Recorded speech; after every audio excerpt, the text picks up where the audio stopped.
Penyidik Kejati Bali menetapkan pejabat fungsional penata kelola bangunan gedung dan kawasan permukiman bidang tata bangunan di Dinas Perumahan dan Kawasan Permukiman Kabupaten Buleleng sebagai tersangka Senin sore.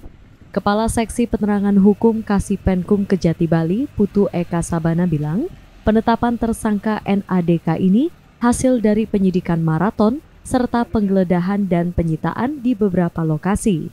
Untuk itu, Kejati Bali menemukan minimal 2 alat bukti yang sah.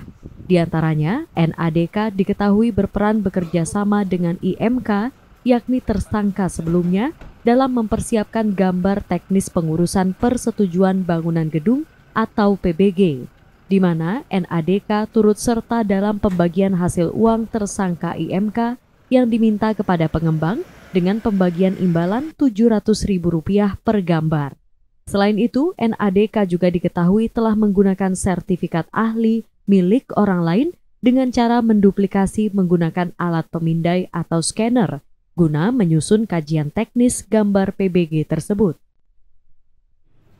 Di mana selaku petugas teknis pada Dinas PUTR Kabupaten Buleleng mendapatkan pembagian dari uang hasil yang diminta oleh tersangka IMK sebelumnya.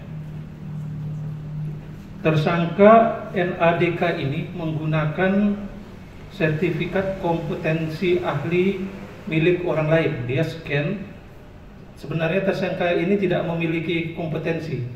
Atas peranan tersebut, tersangka NADK ini mendapatkan pembagian Rp700.000 per satu gambar.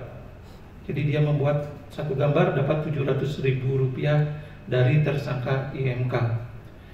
Selama dalam periode tersebut, kurang lebih sekitar 500-an gambar yang telah diterbitkan dari beberapa permohonan izin yang dimohonkan melalui tersangka IMK ini.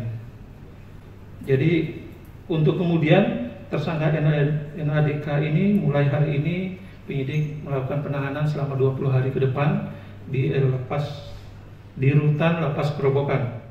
Untuk itu, penyidik melakukan penahanan selama 20 hari ke depan terhadap tersangka NADK.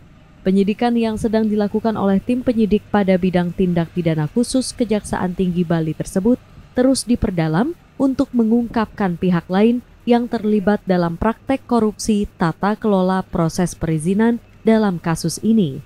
Sehingga diharapkan nantinya tidak terjadi lagi praktek mempersulit dan pemerasan dalam proses perizinan. Untuk diketahui juga, sebelumnya Kejati Bali telah menahan IMK sebagai tersangka kasus dugaan pemerasan di Dinas Penanaman Modal dan Pelayanan Terpadu Satu Pintu, Kabupaten Buleleng. Komang Suarbawa, Kompas TV, Denpasar, Bali.